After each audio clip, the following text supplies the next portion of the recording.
Hello everyone, welcome to my channel spoons of flavours. আজকে আমি আপনাদের সাথে শেয়ার করব আমার লাঞ্চ রেসিপি। আমার হাতে আজকে খুবই কম সময় ছিল, তার জন্য আধা ঘন্টার মধ্যে এই রেসিপিগুলো বানিয়ে নিলাম। তো আমি আজকে যে রেসিপিগুলো বানাবো তার জন্য আগের থেকেই কিছু প্রিপারেশনগুলো করে রাখলাম। আমি এখানে বিন গাজর ছোটো ছোটো করে কেটে রেখেছি আর বাসমতি চাল আগের থেকে ধুয়ে জল ঝরিয়ে রেখে দিয়েছি। তো আমি আজকে বানাবো ফ্রাইড রাইস আর একটা পনির। তো পনিরটা রেসিপিগুলো কিন্তু এক্স্যাক্ট কোনো রেসিপি না, এটা আমার মন মতো একটা রেসিপি বানিয়ে নিলাম। তো এখানে আমি পনিরটা ট্রায়াঙ্গল শেপে কেটে রেখেছি। তো সেম শেপে আমি ক্যাপসিকাম আর টমেটোটাও কেটে নিলাম। আর সেম শেপে থাকলে জিনিসটা দেখতেও ভালো লাগে। আর একটা গ্রেভি বানাবো, গ্রেভির জন্য আমি দিয়েছি টমেটো, আদা, কাজু আর কাঁচা লঙ্কা। তো এখানে দেখুন প্রেশার কুকার বসিয়ে দিয়েছি। প্রেশার কুকারের মধ্যে অল্প রিফাইন তেল আর ঘি দিয়ে কাজু কিশমিশ প্রথম ভেজে রেখেছি। কাজু কিশমিশগুলো কিন্তু ঘির মধ্যে ভাজলে সুন্দর একটা স্মেল চলে আসে, তার জন্য কাজু কিশমিশগুলো আমি একবার ঘির মধ্যে ভেজে নিলাম। আপনারা চাইলে এমনিতেই ফ্রাইড রাইসের মধ্যে দিতে পারেন। তো সেম প্রেশার কুকারের মধ্যে আমি দিয়ে দিলাম দারচিনি আর স্টার অ্যানিস। তারপর আমি সেম প্রেশার কুকারে বিন আর গাজর অল্প নুন দিয়ে ভেজে নেব। এদিকে আমি পনিরটা বানিয়ে নেব। পনির বানানোর জন্য এখানে অল্প ঘি দিয়ে আমি পনিরটা অল্প ভেজে নেব। পনির ভাজার জন্য এখানে আমি নুন বা হলুদ ব্যবহার করিনি, এখানে চাইলে আপনারা দিতেও পারেন বা স্কিপও করতে পারেন। তো এখানে আমি অল্প ব্রাউন কালার আসা পর্যন্ত পনিরগুলো অল্প ভেজে নেব। আর মধ্যে মধ্যে আমি চেক করছি যে আমার বিন আর গাজরগুলো ভালোভাবে সফট হয়েছে কি না। তো দেখুন এখনও ভালোভাবে হয়নি, তো কিছু সময় নাড়াচাড়া করে আবারও ঢেকে রেখে দিলাম। তো এদিকে আমার পনিরটা অল্প ফ্রাই হয়ে গেছে, তো নামিয়ে নেব। আপনাদের যদি হাতে সময় না থাকে, হঠাৎ যদি কেউ অতিথি চলে আসে, তো অল্প সময়ের মধ্যে আপনারা এইভাবে ভালো খাবার বানিয়ে নিতে পারেন।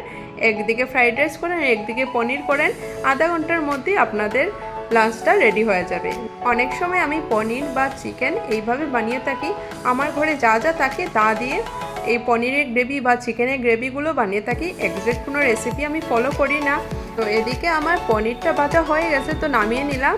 এখন অল্প ঘি দিয়ে যে ক্যাপসিকাম আর টমেটোটা কেটে রেখেছি তাতে অল্প নুন দিয়ে ঢেকে ঢেকে অল্প সফট হতে রেখে দেব।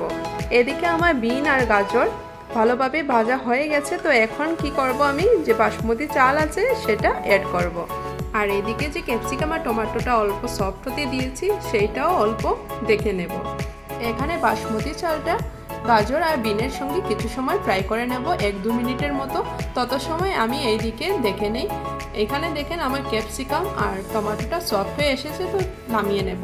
আর পনিরের গ্রেভির জন্য যে নিলাম টমেটো, কাজু, আদা, কাঁচা লঙ্কা, সেটা প্যানের মধ্যে দিয়ে অল্প জল দিয়ে ঢেকে নেব। আর অল্প সফট হওয়ার পর আমি নামিয়ে নেব। এখানে আমি জলটা দেখেন মেপে দিয়ে দিয়েছি। তো জলটা দেওয়ার পর অল্প নুন আর চিনি দিয়ে আবার নেড়ে ছেড়ে প্রেশার কুকারটা লাগিয়ে একটা হুইসেল আসতে দেব। একটা হুইসেল আসুক, এদিকে আমার পনিরটাও রেডি করে নেই।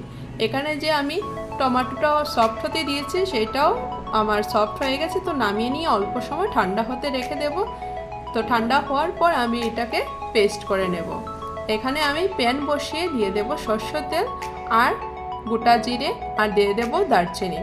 তারপর আমি যে পেস্টটা বানিয়ে রেখেছি সেইটা দিয়ে অল্প জল দিয়ে দেব। আর তাতে দিয়ে দেবো স্বাদ মতো নুন, লঙ্কা গুঁড়ো, হলুদ গুঁড়ো, জিরা গুঁড়ো, ধনিয়া গুঁড়ো দিয়ে ভালোভাবে মিশিয়ে নেব। আর ভালোভাবে মশলাটা কষে নেব যত সময় না তেল বেরিয়ে আসে। তেল বেরিয়ে আসার পর আমি পরিমাণ মতো জল দিয়ে দেব। আমরা যেহেতু ফ্রাইড রাইসের সঙ্গে খাচ্ছি, অল্প গ্রেভির দরকার পড়বে, তার জন্য আমি জলটা অল্প বেশি দিলাম। আপনারা যদি গ্রেভিটা কম চান তাহলে জলটা অল্প কম দিলেই হবে, বা এখানে 50-50 দিতে পারেন, কিছু জল কিছু দুধও দিতে পারেন। আর যখন গ্রেভিটা ভালোভাবে ফুটে আসবে তখন পনির, ক্যাপসিকাম আর টমেটোটা অ্যাড করে নেব। তারপরেও আবার ফুটতে দিয়ে দেব। যখন আবার ফুটে আসবে তখন অ্যাড করব গরম মশলা পাউডার আর কিছুটা কাসুরি মেথি। কাসুরি মেথিটা অপশনাল, আপনাদের ঘরে যদি না থাকে তাহলে এটা স্কিপ করতে পারেন। তো দেখেন এখানে আমার গ্রেভিটা অল্প পাতলা আছে, যখন ঠান্ডা হয়ে যাবে গ্রেভিটা কিন্তু অনেকটা ঠিক হয়ে যাবে। তো এখানে আমি গ্যাসটা অফ করে ঢেকে রেখে দেবো কিছু সময়। আর এদিকে আমার ফ্রাইড রাইসটাও হয়ে গেছে। একটা হুইসেল আসার পর আমি গ্যাসটা অফ করে রেখে দিয়েছি। তারপর আমি অ্যাড করব ফ্রাইড রাইসের মধ্যে গরম মশলা পাউডার আর ভেজে রাখা কাজু কিশমিশ আর দিয়ে দেব অল্প ঘি। তারপর এমনিতে ডেকে রেখে দেব। আর কিছু সময় ঠান্ডা হওয়ার পর আমি ভালোভাবে মিশিয়ে নেব, কেননা গরম গরম নাড়াচাড়া করলে ফ্রাইড রাইসের চাউলটা কিন্তু ভেঙে যেতে পারে। তো এখানে দেখেন আমার যে পনিরের গ্রেভিটা আছে অনেকটা ঠিক হয়ে গেছে। এটা কিন্তু 10 মিনিটের পরে দেখাচ্ছি। যদি আপনারা 1 ঘন্টা রাখেন তাহলে পনিরের গ্রেভিটা কিন্তু আরও ঠিক হয়ে যাবে।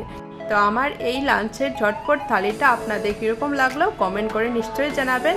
আর আমার এই সম্পূর্ণ ভিডিওটি আপনারা দেখার জন্য আপনাদের অশেষ ধন্যবাদ।